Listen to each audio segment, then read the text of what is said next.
चारों तरफ रमजान की रौनक छाई हुई थी। सलीम और नूरी बाहर से खेलकर घर आते हैं। सलीम, नूरी, बाहर इतनी गर्मी है, तुम दोनों की तबीयत बिगड़ जाएगी बेटा, घर में रहा करो। अम्मी, हम दोनों सड़क पर नहीं खेल रहे थे, हम तो आलियाना और फैजल के घर पर खेल रहे थे। उनके घर में एसी लगा हुआ है, घर अंदर से बहुत ठंडा है।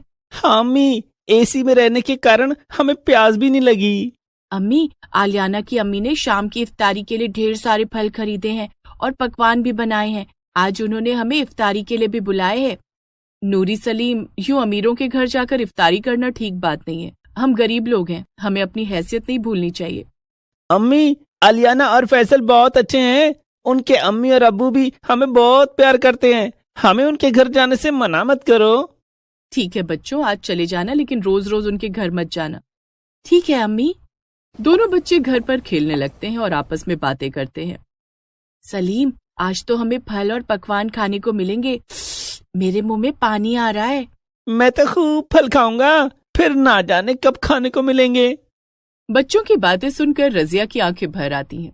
रजिया का पति जावेद फूड डिलीवरी का काम करता था। इस काम में उसकी जो थोड़ी बहुत कमाई होती थी वो घर के किराए और थोड़े बहुत राशन में खर्च हो जाते थे। लेकिन रजिया और उसके परिवार पर उस दिन दुखों का पहाड़ टूट पड़ा जब शाम को जावेद घायल हालत में घर पहुंचा। ये आपको क्या हो गया? ये सब कैसे हुआ? रजिया, आज एक कस्टमर को खाना डिलीवर करने जा रहा था, रास्ते में मेरा एक्सीडेंट हो गया, बाइक टूट गई, खाना भी नाले में गिर गया, खाना नहीं पहुंचा पाया, जिस कारण कस्टमर ने मेरी कंप्लेन कर दी और कंपनी ने मुझे काम से निकाल दिया। या अल्लाह, अब हमारा क्या होगा? तुम चिंता मत करो रजिया, मैं दूसरा काम ढूंढ लूंगा। नहीं, इस हालत में मैं आपको कहीं नहीं जाने दूंगी। फिर हमारा घर कैसे चलेगा? घर पर बैठा रहा तो एक पैसे की कमाई नहीं होगी। मैं कोई काम ढूंढ लूंगी, जब आप ठीक हो जाएंगे तब आप काम की तलाश में निकलना। नूरी और सलीम कहाँ हैं? दोनों बच्चे आलियाना और फैजल के घर गए हैं, उनकी अम्मी ने उन्हें इफ्तार के लिए बुलाए है। चलो, इस बहाने बच्चों को कुछ अच्छा खाने को मिल जाएगा, वरना तो उन्हें रोज नमक और पानी से ही रोजा खोलना पड़ता है। रजिया और जावेद नमाज पढ़कर नमक और पानी से अपना रोजा खोलते हैं। थोड़ी देर के बाद दोनों बच्चे घर आते हैं। अब्बू, ये आपको क्या हो गया? चोट कैसे लग गई? कुछ नहीं सलीम, थोड़ी सी चोट लगी है, तुम परेशान मत हो, ठीक हो जाएगी। पता है अब्बू, आज हमने क्या क्या खाया? क्या क्या खाया? आज हमने पनीर के पकौड़े, समोसे, मिठाइयाँ, खजूर, केले और संतरे खाए हैं। और हमने ठंडा शरबत भी पिया है। हाँ अब्बू, शरबत बहुत टेस्टी था। अम्मी, क्या हम अपने घर में ऐसी इफ्तारी नहीं कर सकते? हम आलियाना और फैसल को अपने घर इफ्तारी की दावत पर बुलाना चाहते हैं। हम जरूर बुलाएंगे सलीम, अल्लाह चाहेगा तो हमारे दिन भी बदलेंगे। तुम दोनों सो जाओ, सुबह सहरी के लिए जल्दी उठना है। ठीक है अम्मी। दोनों बच्चे सो जाते हैं। रजिया रात भर यही सोचती रही कि अब घर का किराया और थोड़े बहुत राशन का खर्चा ये कहाँ से आएगा। ऊपर से जावेद के इलाज का खर्चा भी है, कैसे होगा ये सब? या अल्लाह मदद कर। ये सब सोचते सोचते सुबह के 4 बज जाते हैं और वे चारों उठकर नमाज पढ़ते हैं। जिसके बाद रजिया रात की बची 2 रोटी के 4 टुकड़े करती है और सबको सहरी करने के लिए रोटी का आधा आधा टुकड़ा देती है। अम्मी, मैं ये सूखी रोटी कैसे खाऊंगी? नूरी, रोटी को पानी में गीला करके खा ले बेटा, अभी हमारे पास यही है। लेकिन अम्मी, सिर्फ रोटी, इसके साथ और कुछ नहीं है क्या? तुम चाय बना देती। सलीम बेटे, घर में दूध और चाय पत्ती नहीं है, आज सूखी रोटी खा लो, मैं कल तुम लोगों के लिए चाय भी बना दूंगी। वे चारों सहरी करते हैं और फिर आराम करने लगते हैं। उस दिन दोनों बच्चे फिर से आलियाना और फैजल के घर खेलने जाते हैं। शाम को जब दोनों घर आते हैं, अम्मी, आलियाना कह रही थी कि ईद पर उसके अब्बू उसे नया लहंगा और फैजल को नई शेरवानी दिलाएंगे। अम्मी, हमें भी तुम ईद पर नए कपड़े दिलाओगी ना? बच्चों, मैं पूरी कोशिश करूंगी कि मुझे कोई काम मिल जाए। तुम्हारे अब्बू की तबीयत ठीक नहीं है ना, इसलिए उनके पास अभी कोई काम नहीं है। मुझे कोई काम मिल जाएगा तो हमारे पास पैसे आएंगे, जिससे मैं तुम लोगों को ईद पर नए कपड़े दिलाऊंगी। अम्मी, तुम आलियाना के घर काम क्यों नहीं कर लेती? आज आलियाना की अम्मी कह रही थी कि घर का काम बहुत ज्यादा हो गया है और उन्हें किसी की मदद की जरूरत भी है। अच्छा, सच में उन्हें किसी काम वाली की जरूरत है? हाँ अम्मी। ठीक है, मैं आज ही उनके घर जाऊंगी। रजिया उस दिन शाम को आलियाना और फैजल के घर जाती है और उनकी अम्मी शबनम से कहती है, मैंने सुना है कि आपको किसी काम वाली की जरूरत है, क्या मुझे आपके घर में काम मिल सकता है? तुम तो नूरी और सलीम की अम्मी हो ना? जी आपने बिल्कुल ठीक समझा। मैं तुम्हें काम पर तो रख लूंगी, लेकिन मैं नहीं चाहती कि मेरे बच्चे मेरी कामवाली के बच्चों के साथ खेलें। मालकिन आप मुझे काम पर रख लीजिए, सलीम और नूरी को मैं यहाँ आने से मना कर दूंगी। ठीक है, कल से काम पर आ जाना। बहुत बहुत शुक्रिया मालकिन। रजिया घर जाकर बच्चों से कहती है, बच्चों मैं कल से आलियाना के घर काम पर जाया करूंगी, लेकिन तुम दोनों को अब्बा का ख्याल रखने के लिए घर पर ही रहना होगा। ठीक है अम्मी, आप जब तक काम से वापस नहीं आ जाओगी हम घर पर ही रहेंगे। नहीं बच्चों, मेरे आने के बाद भी तुम दोनों को घर पर ही रहना होगा। क्यों अम्मी, क्या हम खेलने के लिए आलियाना और फैजल के घर नहीं जा सकते? नहीं मेरे बच्चों, अब तुम उनके घर नहीं जा सकते। शबनम आंटी ने मुझे काम इसी शर्त पर दिया है कि तुम दोनों फिर वहां कभी नहीं जाओगे। ठीक है अम्मी, हम वहां नहीं जाएंगे। दूसरे दिन से रजिया शबनम के घर काम पर चली जाती है। वहां वो झाड़ू पोछा बर्तन ये सब करती और उसके बाद खाना भी बनाती। रजिया, शाम की इफ्तारी के लिए वेजिटेबल सूप और आलू के कटलेट बना देना, और रात के खाने के लिए छोले कचौरी। ठीक है मालकिन। रजिया पकवान बनाने लगती है। पकवान बनाते समय उठने वाली सुगंध रजिया को परेशान करने लगती है। काश ऐसे पकवान मैं भी अपने घर में बना सकती, मेरे बच्चे भी ऐसे लजीज पकवानों से अपना रोजा खोल पाते। ना जाने ये सब हमें कभी नसीब होगा भी या नहीं। पकवान की खुशबू रजिया के घर तक जाती है, जहां दोनों बच्चे जावेद की देखभाल कर रहे थे। भाईजान, लगता है आलियाना के घर पर कुछ खाना बन रहा है। हाँ नूरी, लेकिन अम्मी ने हमें वहां जाने से मना किया है। भाईजान एक बार चलो ना, हम कल से वहां नहीं जाएंगे, लेकिन आज तो चलो।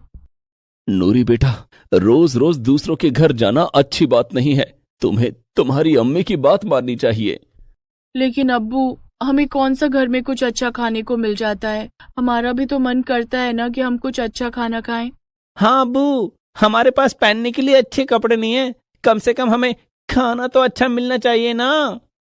दोनों बच्चे भागकर आलियाना और फैजल के घर पहुंच जाते हैं। तुम दोनों फिर आ गए? तुम दोनों को यहाँ आने से मना किया था ना? आंटी, हमें थोड़ा खाना दे दो ना, हम खाना खाकर चले जाएंगे। तुम दोनों को शर्म नहीं आती? माँ काम मांगने आती है और तुम दोनों रोज रोज खाना मांगने। जाओ अपने घर, दोबारा यहाँ मत आना, नहीं तो तुम्हारी माँ को काम से निकाल दूंगी। शबनम की आवाज सुनकर रजिया रसोई से बाहर आती है।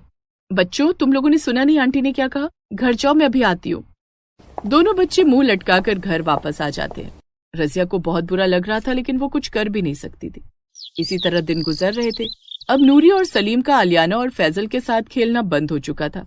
ईद से पहले मालकिन से कुछ पैसे मांग लूंगी, तो ईद पर बच्चों को कुछ पकवान बनाकर खिलाऊंगी। नूरी के अब्बू के लिए दवाई भी लानी है। धीरे धीरे रमजान का महीना खत्म हो रहा था और ईद आने वाली थी। मालकिन, ईद आने वाली है, थोड़े पैसे मिल जाते तो।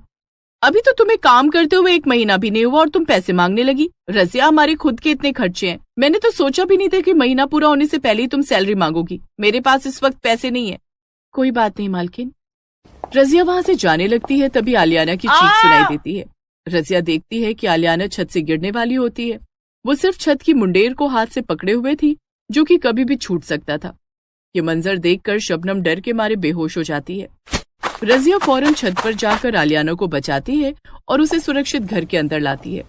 उसके बाद रजिया शबनम को होश में लाती है। मालकिन, आलियाना बिल्कुल ठीक है। मुझे माफ कर दो रजिया, सही कहा है किसी ने, गरीबों का दिल बहुत बड़ा होता है। शबनम उसी समय रजिया को पैसे और दोनों बच्चों के लिए नए कपड़े और मिठाइयां देती है। बहुत बहुत शुक्रिया मालकिन। शबनम ने रजिया को गले से लगाकर कहा, ईद मुबारक हो रजिया। ईद पर बच्चों को भेज देना, चारों बच्चे मिलकर ईद मनाएंगे। बाहर बहुत मूसलाधार बारिश हो रही थी। किसी ने घर की कुंडी खटखटाई। अम्मी, देखो शायद अब्बू आ गए हैं, दरवाजा खोल दो। जीनत ने दरवाजा खोला तो बाहर नदीम खड़ा था। वो बारिश में पूरी तरह से भीग चुका था और छींक रहा था। अंदर आइए और जल्दी से कपड़े बदल लीजिए, नहीं तो आपको सर्दी हो जाएगी। मैं आपके लिए काढ़ा बना देती हूँ। नहीं जीनत, रहने दो, मुझे काढ़ा नहीं चाहिए। इफ्रा के लिए बनाने जा रही थी तो सोचा कि आपके लिए भी बना दूं। ठीक है, बना दो। नदीम और जीनत की 6 साल की बेटी इफ्रा काफी दिनों से बीमार थी। उसे तेज बुखार था। नदीम के पास उसके इलाज के लिए पैसे नहीं थे, जिस कारण इफ्रा को डॉक्टर से नहीं दिखाया जा सका। जीनत उसे काढ़ा बनाकर पिला देती, लेकिन उसका भी कोई असर ना होता। इफ्रा की हालत दिन पर दिन बिगड़ती जा रही थी। नदीम ने अपने कपड़े बदल लिए थे। जीनत काढ़ा बनाकर लाई और नदीम को दिया। क्या हुआ, आज भी कोई काम नहीं मिला? नहीं, पूरे ठंड भर तो एसी का कोई काम नहीं होता, इसलिए फाका कशी होती है। सोचा था ठंड के बाद गर्मियों का मौसम आएगा तो लोग अपने अपने एसी की सर्विसिंग के लिए बुलाएंगे, लेकिन इस बार तो मौसम भी दगा दे गया। ऐसा लगता है ठंड के बाद सीधे बारिश का मौसम आ गया है। गर्मियां तो आई ही नहीं। लगातार हो रही बारिश के कारण मार्च के महीने में भी ठंड लग रही है, इसलिए लोग अपने अपने एसी चालू नहीं कर रहे हैं। कोई भी एसी की सर्विसिंग नहीं करवा रहा है, जिससे भी कहता हूँ लोग कहते हैं कि गर्मियां तो आने दो। इस बार नवाब साहिब ने भी एसी ठीक करवाने नहीं बुलाया? नहीं, कुछ दिन पहले उनसे भी कहा था तो कहने लगे कि अमेरिका जा रहा हूँ बेटे के पास, ईद से पहले आ जाऊंगा। इफ्रा की हालत बिगड़ती जा रही है, जल्दी इसका इलाज नहीं करवाए तो मेरी बच्ची। चुप हो जाओ जीनत, सब्र करो और अल्लाह पर भरोसा रखो। रमजान का पाक महीना चल रहा है, अल्लाह बहुत रहम दिल है, वो हमारी इफ्रा के लिए कुछ न कुछ जरूर करेंगे। ठीक है, रोजा खोल लेते हैं। खाना बना दिया है, लगा दूं? हाँ, लगा दो। जीनत ने 2 प्लेट में थोड़े से चावल और दाल निकाला। एक प्लेट उसने नदीम को दिया और दूसरे प्लेट का खाना वो इफ्रा को खिलाने लगी। तुम्हारा खाना कहाँ है? मुझे बहुत भूख लगी थी, मैंने आपके आने से पहले ही खा लिया। क्यों झूठ बोलती हो? भला ऐसा कभी हुआ है क्या कि तुमने अकेले खाना खा लिया हो? मुझे सब पता है, घर में राशन खत्म हो गया है। आओ मेरी थाली में खा लो, मिल बांट कर खाएंगे तो दोनों का पेट भर जाएगा। जीनत इफ्रा को अपने हाथों से खाना खिला रही थी और नदीम जीनत को। तीनों खाना खाकर सो जाते हैं। अगले दिन आज मौसम साफ है, बाहर जाकर देखता हूँ, शायद कहीं कोई काम मिल जाए। नदीम काम की तलाश में बाहर निकलता है। वो नवाब साहिब के घर के बाहर से गुजर रहा था तो देखता है कि उनका नौकर हाथ में झोला लिए कहीं जा रहा था। नदीम ने उनके नौकर फैजान से पूछा, नवाब साहब आ गए क्या? हाँ, मालिक कल रात ही अमेरिका से लौटे हैं। अच्छा, ठीक है। नदीम तेज कदमों से नवाब साहिब के घर की ओर जाता है। सलाम हुजूर। अरे नदीम, आओ आओ, कैसे हो? आपकी दुआ है मालिक। मालिक, सभी ऐसी ठीक कर दूं? अभी तो नहीं नदीम। मालिक, मुझे पैसों की बड़ी सख्त जरूरत है, बिटिया बीमार है, इलाज के लिए पैसे नहीं है। आप एसी की सर्विसिंग करवा लेते तो मेरी थोड़ी कमाई हो जाती। इस साल तो गर्मियों का मौसम आता नहीं दिख रहा, एसी चलाएं भी तो कैसे? नवाब साहिब ने इतना कहा ही था कि तभी बादल गरजने लगे और जोर जोर से बारिश होने लगी। नवाब साहिब और उनकी बेगम लॉन से घर की ओर भागे। नदीम भी अपने घर की ओर दौड़ पड़ा। घर के अंदर जाकर, इतनी तेज बारिश हो रही है, खुदा खैर करे, ऐसा लगता है कहीं जलजला ना आ जाए। तभी नवाब साहिब की नजर अपने खाली हाथ पर पड़ी। अरे मेरा फोन कहाँ गया? बेगम, आपने मेरा फोन देखा? नहीं, मैंने आपका फोन नहीं देखा, कहीं बाहर लॉन में तो नहीं गिर गया। नवाब साहब उसी बारिश में छाता लेकर लॉन में गए और फोन तलाशने लगे, लेकिन उन्हें फोन नहीं मिला। फोन तो लॉन में भी नहीं है। जरूर नदीम ले गया होगा। क्या मतलब? आप कहना चाहते हैं कि उसने मेरा फोन चुरा लिया? हाँ, आपने देखा नहीं पैसों के लिए कितना गिड़गिड़ा रहा था? उसे पैसों की सख्त जरूरत है। मैं देख रही थी कि वो लगातार आपके फोन को घूर रहा था। उसी ने आपका फोन चुराया है। लेकिन मेरा दिल कहता है कि उसने फोन नहीं चुराया। ठीक है, भूल जाइए अपने लाखों के फोन को, भूल जाइए कि आप उसे अमेरिका से लाए थे। मैं कहती हूँ एक बार पुलिस में शिकायत तो कीजिए, वो आपका फोन खुद लौटाने आएगा। नवाब साहिब बेगम की बातों में आ गए और थाने में फोन घुमा दिया। बारिश खत्म होते ही थानेदार नवाब साहिब की हवेली पर हाजिर था। नवाब साहिब ने फोन चोरी की शिकायत दर्ज करवाई और आरोप नदीम पर लगा दिया। पुलिस नदीम के घर पहुंची। नदीम कौन है? अरे थानेदार साहब, आप? हाँ मैं, चल थाने। लेकिन मैंने क्या किया है? तूने नवाब साहब का इम्पोर्टेड फोन चुराया है। नहीं थानेदार साहब, नवाब साहब को जरूर कोई गलत फहमी हुई है, मैंने चोरी नहीं की। ये सब थाने चलकर कहना। ठीक है, मैं चलने को तैयार हूं, लेकिन मुझे थोड़ी देर की मोहलत दे दीजिए, नमाज पढ़ लूं। ठीक है। नदीम नमाज पढ़ता है और उसके बाद वो थानेदार के साथ थाने चला जाता है। अम्मी, पुलिस क्यों आई थी? अब्बू को कहाँ ले गई है? जीनत ने अपने आंसू पोंछते हुए कहा। तू चिंता मत कर मेरी बच्ची, अब्बू थोड़ी देर में घर आ जाएंगे। जीनत का दिल बहुत घबरा रहा था। बेटी की बिगड़ती हालत और उस पर पति पर चोरी का इल्जाम। या अल्लाह, क्या इतनी मुसीबत कम नहीं थी? पुलिस नदीम को थाने ले जाकर पूछताछ करती है।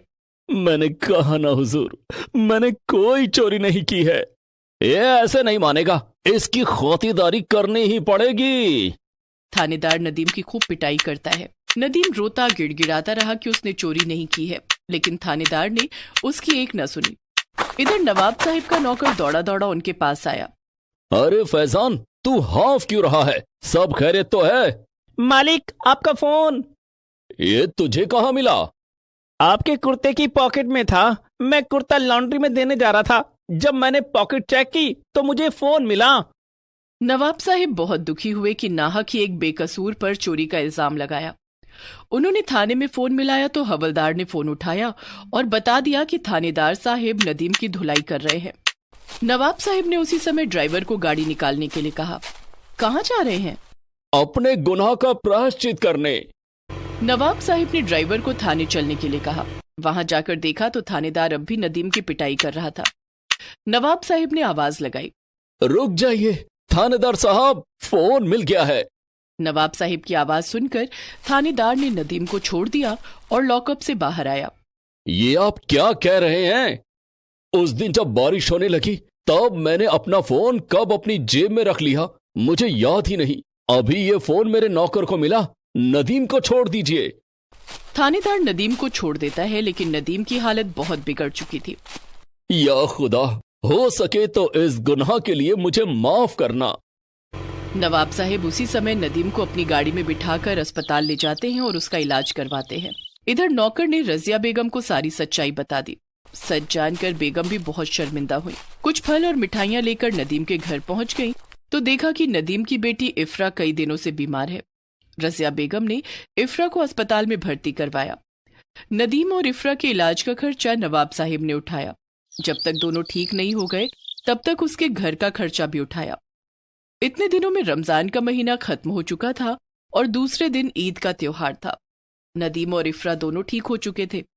नवाब साहिब ने फैजान को नदीम के घर भेजा। क्या बात है फैजान? मालिक ने कहा है कि सभी कमरों की एसी की सर्विसिंग करनी है आज ही। ठीक है, चलो चलता हूँ। नदीम उसी वक्त नवाब साहिब के घर पहुंचा और सभी 11 कमरों के एसी की सर्विसिंग की, जिसके बदले में नवाब साहिब ने उसे अच्छी खासी रकम दी। उन पैसों से नदीम और उसके घर वालों ने बड़ी खुशियों के साथ ईद का त्योहार मनाया। Please subscribe this channel.